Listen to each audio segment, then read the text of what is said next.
Ustadz Jalaluddin Al-Bukaini seluas-luasnya. Kita sampai jam 4 katanya.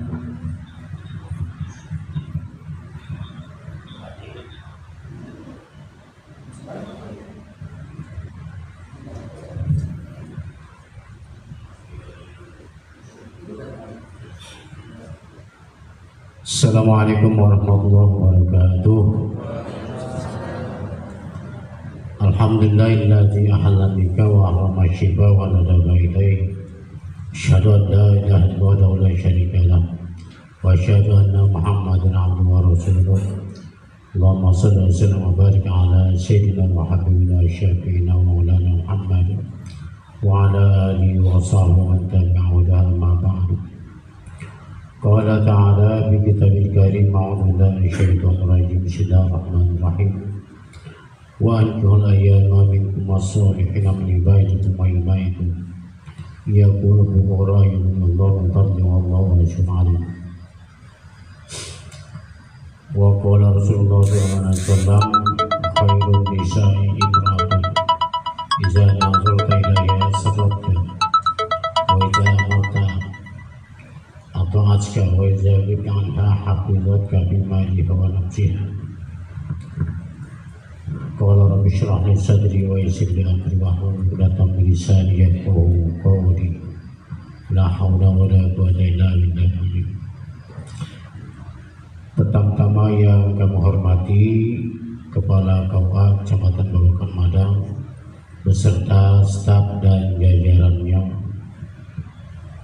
juga yang kami hormati seluruh rekan-rekan penyuluh KUA Kecamatan Babakan Madang,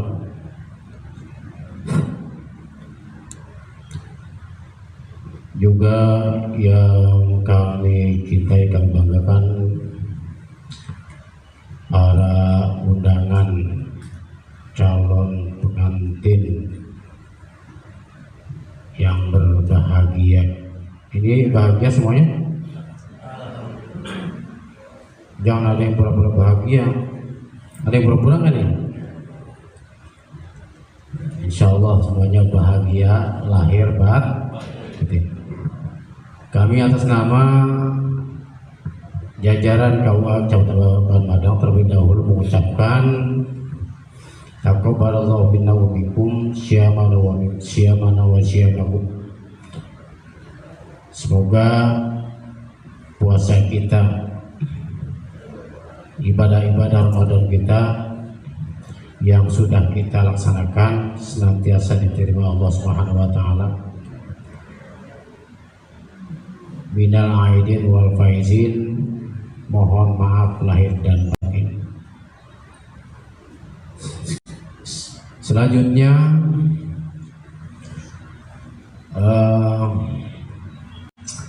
sebelah kita sama-sama memanjatkan puja dan puji syukur kepada Allah Subhanahu wa taala atas segala limpahan karunia-Nya. Pada hari ini semua dalam keadaan sehat walafiat. Sehat semuanya ya? Alhamdulillah. Kalau sehat itu karena obat, apa karena usaha kita, apa karunia Allah?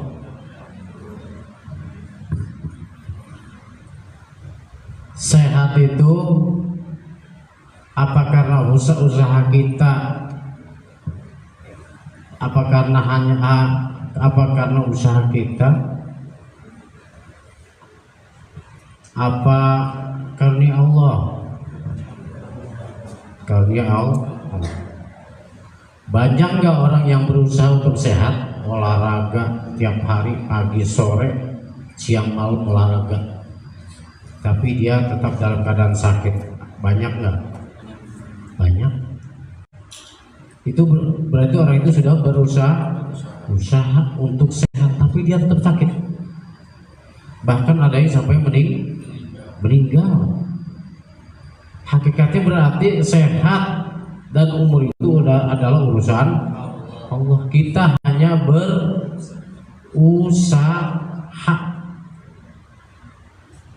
Nggak bisa sombong manusia. Manusia itu nggak bisa sombong. Kenapa nggak bisa sombong? Karena nggak bisa menentukan dirinya sendiri. Untuk sehat dirinya sendiri aja nggak bisa menentukan. Makanan sehat, semuanya selektif makanannya, serba sehat, serba bervitamin dan lain sebagainya yang mendukung kesehatan dirinya. Olahraga cukup, tapi tetap Allah memberikan dia nakdirkan dia sakit, ya udah sakit aja. Makanya ketika kita nggak banyak berusaha untuk sehat tapi dikasih sehat, itu masya Allah, subhanallah, berarti kita harus banyak bersyukur kepada Allah. Sekarang kita sering dengar tentang syukur. Apa itu syukur? Syukur itu apa sih? Syukur itu adalah menggunakan nikmat yang Allah anugerahkan kepada kita, nikmat sehat, nikmat harta, nikmat segala macam ya, nikmat yang ada pada diri kita ini, kita gunakan lagi nikmat tersebut, nikmat kesempatan kita gunakan lagi di jalan yang Allah ridhoi. Termasuk hadirnya di sini, ini adalah bagian dari, mudah-mudahan bagian dari yang Allah ridhai. Karena apa tujuan? Maksudnya, karena diamnya di sini, hadirnya di sini adalah tujuannya adalah untuk melengkapi persyaratan pernikahan. Sedangkan pernikahan adalah ibadah. Jangan lupa niatkan nikahnya itu adalah ibadah. Ibadah karena Allah. Apa niatnya? Ya, niat menjalankan perintah Allah. Nikah itu adalah perintah Allah dan perintah Rasulullah. Ketika kita menjalankan perintah Allah dan Rasulullah adalah ibadah. Nah, itu adalah bagian daripada syukur pada Allah, menggunakan nikmat kita di jalan yang Allah ridhai. Ya, mudah-mudahan hadirnya di sini banyak manfaatnya, banyak hikmatnya, banyak bisa menimba ilmu dan pengalaman yang akan digunakan nanti dalam pernikahan dan rumah tangga. Ya. Selanjutnya salat salam semoga tercurah pada baginda Allah yaitu Nabi Muhammad sallallahu alaihi wasallam. Para pemuda dan pemudi yang dirahmati Allah Subhanahu wa taala, ini hari ini kayaknya banyak amat ya. hari ini banyak amat nih. Habis lebaran pada mau nikah semua. Jadi kaget saya.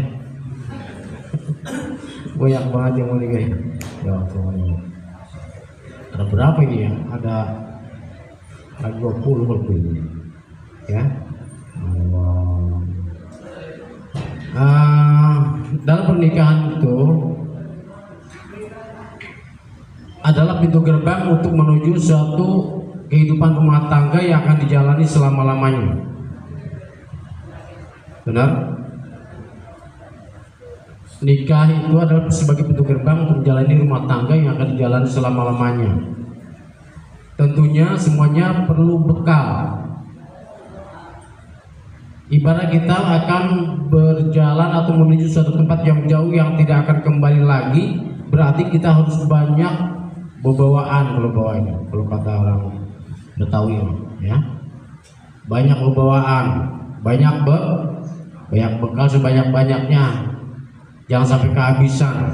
Artinya ketika kita memasuki gerbang rumah tangga melalui pernikahan, itu kita harus banyak bekal ilmu dan pengalaman. Ya, ilmu dan pengalaman supaya kita nanti nggak keder di jalan. Ya, supaya nggak keder di jalan. Penting sekali. Baik saat ini ataupun nanti sambil menjalani.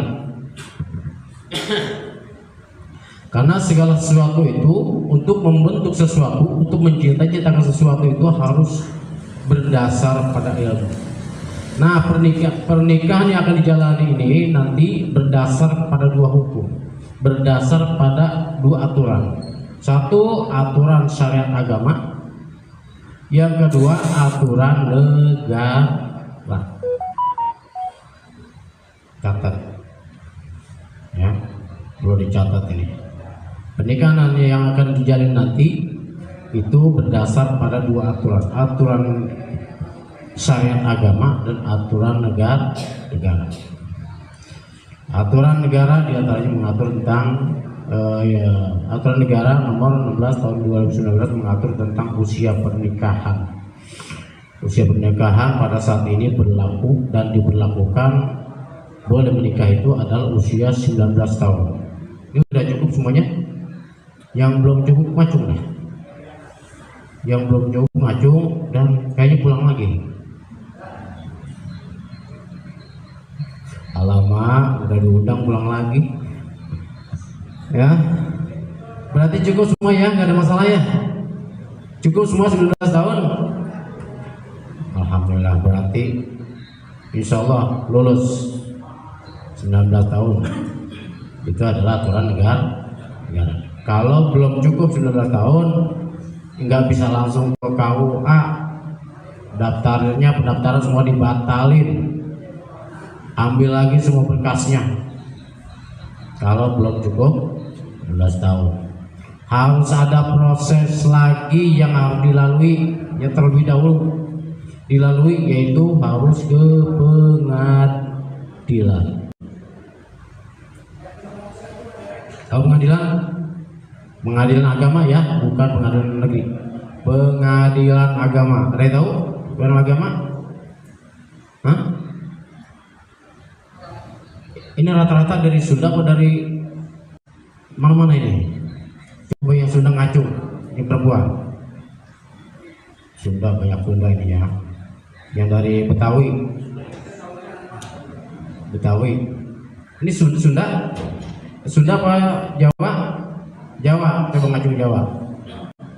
Ngacung Jawa, oh iya. Berarti saya ngomongnya harus campur nih. Bahasa Sunda, bahasa Jawa, Batak ada? Nggak ada ya? Laki-laki yang dari Betawi, ngacung. Yang masuk bahasa-bahasa Betawi di lingkungannya? Nggak ada ya? Betawi ya? Bahasa Melayu. Yang dari Sunda? Oh, banyak kan Sunda berarti ini. Alhamdulillah. Berarti orang Madang apa orang mana ini? Dari mana? Madang? Sukaraja? Oh iya, Sukaraja Sunda. Ya.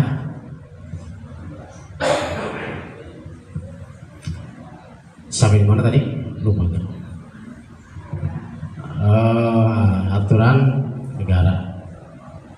Itu aturan negara ya. Kemudian yang paling ya banyak yang harus dipelajari adalah aturan syariat agama. Memasuki bahasa tentang aturan syariat agama dalam pernikahan adalah satu, apa itu nikah? Ini harus dicatat nih, kalau bisa direkam nanti atau di TikTok saya bisa disimak ya. Namanya Abu Syauti. Nikah dalam definisinya yang kami ambil dalam kitab fikih Kifayatul Akhyar, yaitu al-aqdul masyhur al-mustamil ala syurtul arkan. Nikah itu adalah satu akad yang masyhur, kemudian al-mustamil ala syurtul arkan yang meliputi di dalamnya syarat dan rukun. Nah, nikah itu ada syarat, ada rukun. Sama seperti ibadah-ibadah yang lainnya, ada syarat, ada rukun. Puasa ada syarat, ada rukun. Sholat ada syarat, ada rukun. Zakat ada syarat, ada rukun. Begitu juga nikah. Yaitu dalam ibadah seperti itu. Apa itu syarat? Syarat itu harus ada sebelum pelaksanaan. Apa itu rukun? Rukun itu adalah sesuatu yang sudah ada ketika dalam pelaksanaan, yang harus sudah ada dalam pelaksanaan. Nah, apa itu contoh misalkan syarat sah sholat. Tadi disebutkan bahwa sholat juga sholat itu adalah ibadah, kemudian ada syarat, ada rukun. Apa syarat sah sholat? Di antaranya adalah harus suci dari hadas kecil dan hadas besar. Apa itu hadas kecil? Bagaimana cara mensucikannya? Ada yang tahu? Mensucikan hadas kecil dengan cara wudu. Ini harus tahu. Jangan sampai ini calon mama, calon bapak-bapak nggak tahu ya kayak gitu. Jangan sampai.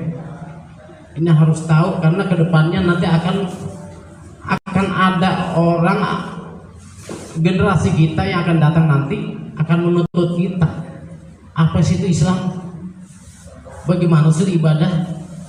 Apa sih itu sholat? Apa sih rukun? Apa sih syarat? Itu akan menanyakan kepada kita nanti. Kalau kita nggak bisa, subhanallah, masalah. Jangan sampai. Ini masih belum terlambat. Masih ada waktu dan umur kita gunakan untuk belajar lagi ngaji di rumah, lingkungan kita. Majelis Taklim ada di rumah? Ada ya? Karena mau ikut, jangan gengsi, jangan nggak keren itu pengajian Majelis Taklim apaan tuh? Padahal isinya kalau kita simak, kita pakai, itu akan bisa menyelamatkan diri kita baik dalam urusan dunia maupun urusan akhirat. Ya, hal-hal yang kayak gitu. Syarat sholat diantaranya adalah suci dari hadas kecil dan hadas besar. Mensucikan hadas kecil dengan cara berwudu. Bagaimana wudunya?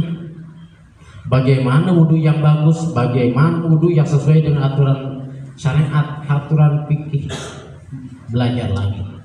Bagaimana mengusap tangan? Bagaimana mengusap kaki? Mengusap muka? Belajar lagi di situ. Jangan sampai kita udah jadi mama, jadi orang tua, nggak bisa ngajarin anak kita nanti.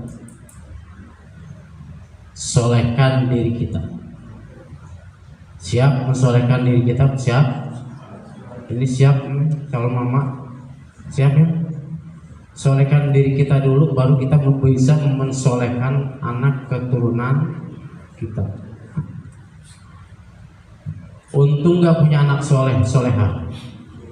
Untung. Rugi nggak ketika anak nggak terbentuk soleha. Rugi dunia akhirat.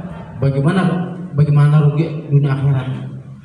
Di dunianya aja anak kalau udah nggak terbentuk soleha, itu akan menyusahkan orang tua. Banyak kasus di masyarakat, dicari polisi, dicari orang, udah macam-macam dah. Udah mau usaha lagi susah, ditambah anak nyusah, sakit mau bilang. Persiapkan dari sekarang. Ketika kita berusaha untuk soleh, baik calon bapak, calon ibu, insya Allah keberkahan rezeki akan mengikuti. Ya, keberkahan rezeki akan mengikuti. Apa yang kita citakan, apa yang kita inginkan di hadapan Allah, apa yang kita minta, insya Allah ketika kita sudah ternilai soleh di hadapan Allah, insya Allah akan mudah dikabul. Ya, akan mudah dikabul. Ketika belum dikabul pun, insya Allah dosa kita yang dulu yang kita lakukan, insya Allah digantikan dengan bentuk ampunan Allah Subhanahu Wa Taala. Siap jadi mama ini. Saya menjadi bapak yang akan jadi pemimpin. Ini calon bapak ini akan pusat pertanggungjawaban. Ya, sebagai pusat pertanggungjawaban. Ketika bapak membiarkan istrinya nggak sholat, membiarkan keluar rumah tanpa izin, dosa lah. Ya, dosa. Membiarkan istri keluar rumah tanpa izin suami, tanpa ada suami, dosa. Begitu juga terlebih wanita, istri, ya, meninggalkan suami, meninggalkan rumah tanpa izin, ya, sangat dosa. Ya, kembali lagi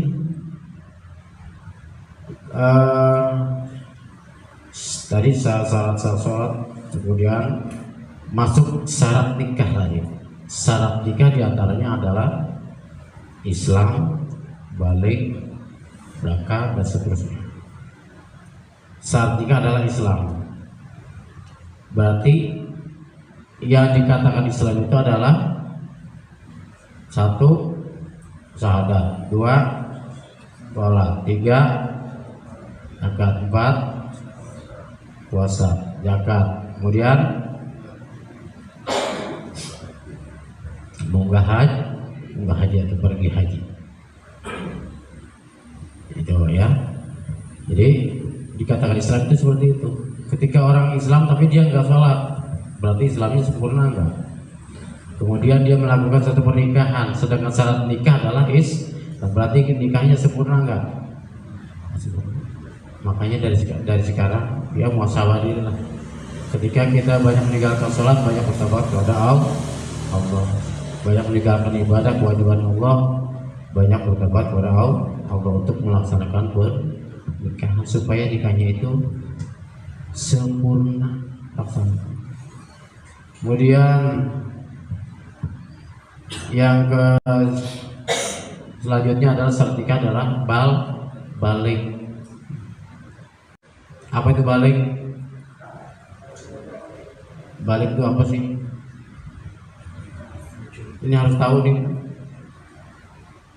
Batasan balik batasan balik itu adalah tamamu khamsa asyara sanatan.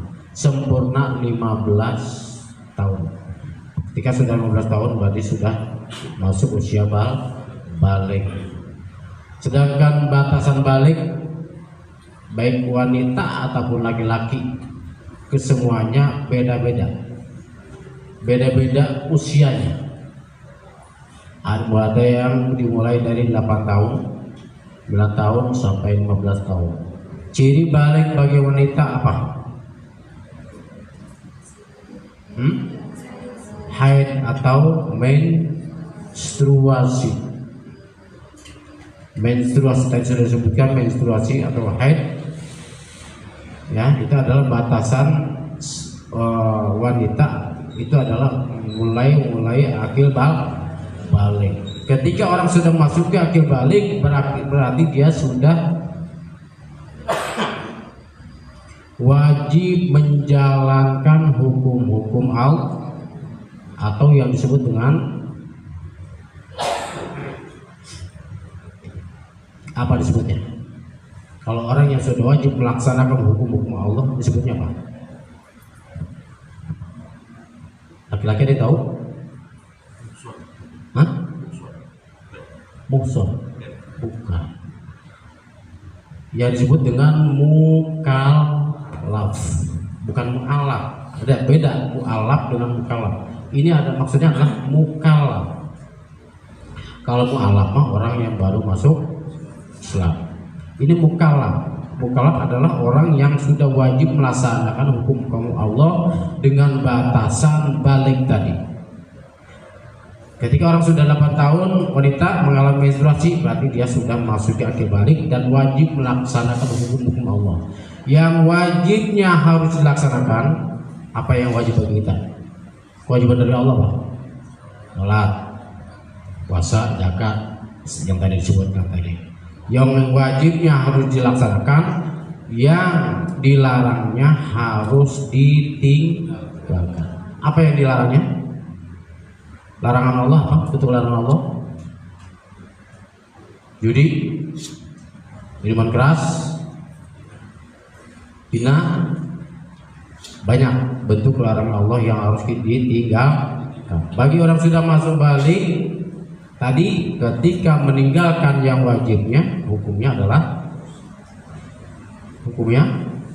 dosa. Meninggalkan yang wajibnya Allah, hukumnya adalah dosa. Kemudian melakukan yang diharamkan Allah, dilarang Allah, ini adalah dosa. Dan itu Bagi yang belum balik, pertanyaannya nih, bagaimana kalau yang belum balik melakukan sesuatu yang meninggalkan sesuatu yang diwajibkan Allah, melakukan sesuatu yang diharapkan Allah? Yang belum balik, dia nggak sholat, dosa nggak? Yang belum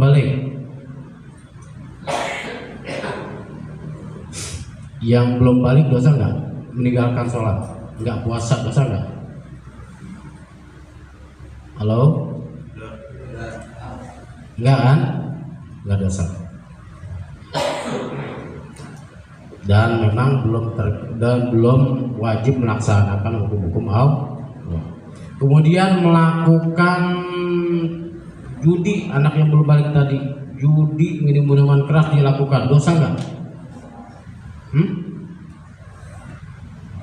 Dia judi, kemudian minum minuman keras, itu anak yang belum balik itu dosa nggak? Enggak, tidak dosa. Karena tadi terlepas dari hukum-hukum Allah. Yang dosa siapa? Orang yang melihatnya, orang yang dewasa mengerti hukumnya, kemudian dia membiarkan. Terlebih orang tua. Nah ini itu adalah hukum Allah, harus paham ya, harus paham. Balik ya. Kemudian kewajiban orang yang sudah balik itu adalah menutup aurat. Aurat laki-laki batasannya dari pusar. Aurat laki-laki batasannya dari putar sampai bawah lutut. Ya, kalau laki-laki sholat pakai anduk aja, anduk doang gitu. Allahu Akbar. Sah nggak sholatnya? Laki-laki pakai anduk aja, pakai anduk doang gitu sholatnya. Allahu Akbar, sholat. Sah nggak sholatnya? Sah sholatnya. Kenapa? Karena sudah menutup aurat, sudah cukup. Tapi tidak sopan. Itu aurat laki-laki. Kalau udah tahu hukumnya, laki-laki kemana-mana itu bukan di luar, bukan di dalam sholat ya, di luar sholat. Kemana-mana, ke pasar Madang, kemana lah, keluar rumah pakai celana pendek. Dosa nggak? Karena apa? Sudah membuka aurat. Saya mau laki-laki nggak ada yang nafsu melihat dengkul saya itu pada yang nggak bagus lah misalnya. Bukan dilihat dari bagus atau orang nafsu atau enggak. Itu adalah hukum Allah, aturan Allah yang harus dijalankan. Karena udah tahu nih, kemana-mana jangan pakai celana pendek. Ya laki-laki seginilah, di atas busur, di bawah lutut. Apa kemana-mana boleh ya. Terus batasan aurat perempuan, ada yang tahu? Seluruh tubuh kecuali wajah dan telapak tangan, itu di dalam sholat. Begitu juga di luar sholat, hukumnya adalah wajib. Hanya buat yang ya neng ya, yang belum siap pakai jilbab, wayahnya pakai ya, pakai. Meskipun nanti dirasa gerah, ararate tahu? Ararate itu perkataan banget, runyem kalau bahasanya. Bisa betawinya dulu, renyem ya, gatal gitu kan, gerah dan sebagainya. Karena belum terbiasa, tahan. Dan insya Allah itu rasa gatal runyemnya itu akan dihitung oleh Allah, akan dihitung menjadi pahala keberkahan hidup, baik dunia maupun akhirat. Kita sering berharap keberkahan, tapi kitanya nggak mau berusaha mencari berkah. Bisa bedakan nggak antara berkah dan tidak berkah? Bisa dibedakan nggak antara berkah dan tidak berkah? Bisa membedakan nggak antara berkah dan tidak berkah? Berkah itu salah satu yang sangat diharapkan oleh kita semuanya. Tapi kita bisa membedakan nggak? Contoh, memberikan contoh antara orang berkah dan tidak berkah. Berkah itu satu contoh gini. Ada dua orang pemuda yang gagah perkasa, sehat, tiba-tiba sakit, dan sakitnya itu nggak parah. Dikasih sakit oleh Allah, cuma sakit meriang. Tahu meriang? Meriang paham? Paham meriang semuanya? Meriang itu merindukan nggak sih? Meriang itu panas dingin, ya, panas dingin. Kemudian dua pemuda ini dikasihlah obat dari warung, bukan dari apotek, nggak dari apotek kacang, ya, nggak yang mahal-mahal. Obat meriang apa? Kalau di warung, hah? Mixagrip tuh yang sering meriang berarti ini. Mixagrip yang harganya cuma 2.000 apa 750 ya? 2.000 karena 2.000 ya, yang harganya cuma 2.000 ya. Dua pemuda ini kasih Mixagrip yang harganya 2.000, dikasihlah dua-duanya pemuda ini. Yang satu mah sembuh sampai beraktivitas lagi, kerja lagi, beraktivitas sebagaimana biasa. Yang satu mah berlanjut gering sampai dibawa ke rumah sakit, sampai ke ICU, sampai dimasukkan ke ICU, menghabiskan ratusan juta untuk berobat yang asalnya tadi awalnya dari meriang.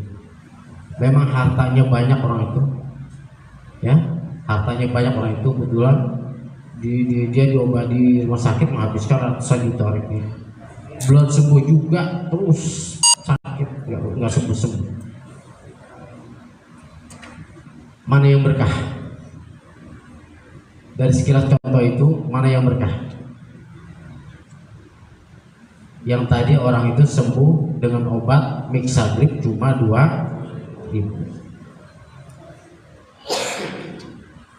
Itulah ya.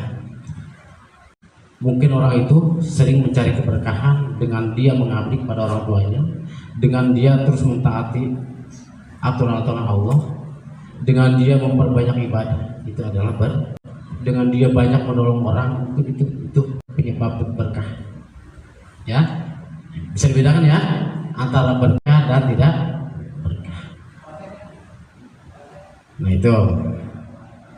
Kemudian lanjut lagi terkait dengan syarat nikah tadi ya, yaitu adalah balik ya, balik. Kemudian ciri-ciri balik bagi laki-laki adalah, kenapa ini harus dibahas lagi? Karena kedepannya nanti ketika punya anak, kita harus tahu batasan balik, kapan anak ini harus batasan baliknya. Kita harus tahu, baik laki-laki atau perempuan nanti ke depannya, untuk mengetahui batasan baliknya supaya kita bisa menekankan kepada anak kapan kita harus menganjurkan, kapan kita harus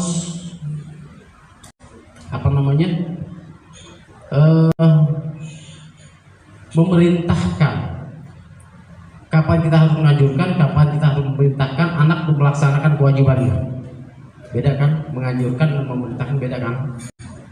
Kalau menganjurkan sifatnya mengajak ya pada anak, nah sholat nak gitu ya, itu kan, nah yuk sholat ya, itu namanya mengajak. Berarti sikap itu adalah sikap pada anak yang belum balik. Beda kalau pada anak yang sudah balik. Itu sifat instruksi. Nah, ketika dia sampai balik kemudian ada aturannya itu, belum melaksanakan kewajibannya, maka ada aturannya untuk memukul anak itu, ya, yang tidak dia. Jadi batasan balik laki-laki yaitu di cirinya adalah keluar sperma atau mimpi bas. Itu berarti anak tersebut sudah wajib melaksanakan hukum-hukum Allah. Bagi perempuan, ya, nanti ketika punya anaknya sudah menstruasi umur sekian, berarti harus bisa menekankan, orang tuanya harus bisa menekankan pada anak untuk melaksanakan kewajibannya. Nah, sholat, awas ke sholat. Itu beda dengan menganjurkan tadi. Kalau menganjurkan itu kepada anak yang belum balik, menganjurkan atau mengajak pada anak yang belum balik. Ini nanti akan kita terapkan, ya. Ketika sudah tahu, biar kita terapkan nanti di keluarga kita nanti, di depan anak-anak kita nanti, ya. Ya, setelah yang sebelumnya ya kita berusaha untuk belajar lagi ngaji di rumah, ya, di majlis taklim. Sholatnya yang belum benar bacaannya, belum lancar bacaan Al-Qur'annya, belajar lagi. Siap ya? Apa namanya? Samperin, soal lagi ke guru ngaji kita yang belum pernah ngajarin kita. Ngajar alif-alifan. Tahu alif-alifan? Ngajar Iqra, ya, yang belum pernah ngajarin kita. Soal kalian kita doanya. Ustazah, insyaallah tanggal siang mau nikah. Doakan saya semoga menjadi keluarga yang sakinah, ya, itu kepada Ustaz saja minta doakan ya. Kalian saya minta ajarin lagi yang dulu pernah diajarin tapi lupa. Mau ngaji lagi saya. Mau ngaji privat atau ngaji di majlis taklim. Ya, siap ya. Baik laki-laki atau perempuan ngaji lagi. Karena ngaji itu nggak ada habisnya. Ya. Ngaji itu nggak ada batasannya. Minal mahdi ilal mahdi, ya, dari buayan sampai yang kubur, kewajiban ngaji gitu, ya. Kemudian rukun nikah. Tadi ada syarat, ada rukun nikah. Apa itu rukun nikah? Satu, harus ada mempelai laki-laki. Yang kedua, harus ada mempelai perempuan. Yang ketiga, harus ada wali. 4, 2 orang saksi. Yang kelima, ijab qabul. Ya, apalah ya? Mungkin ada yang biji tak? Ya. Mungkin itu saja. Nanti selanjutnya insya Allah akan dibahas oleh yang lainnya terkait dengan tadi rukun nikah. Semoga bermanfaat dan banyak yang harus dibahas di sini, tapi waktunya nggak mungkin, ya nggak cukup ya. Jadi selanjutnya saya sarankan tadi ngaji lagi di rumah, di lingkungan rumah, maksudnya di lingkungan kampung, ngaji di majlis taklim, ya. Saja, semoga bermanfaat dan saya doakan semoga diberikan kelancaran Allah Subhanahu wa taala dalam segala urusannya dan menjadi keluarga yang sakinah mawaddah warahmah. Amin ya rabbal alamin. Demikian, wallahu a'lam bishawab. Assalamualaikum warahmatullahi wabarakatuh. Baik, terima kasih dari Ustadz Jalul Bulkini atas materinya. Mungkin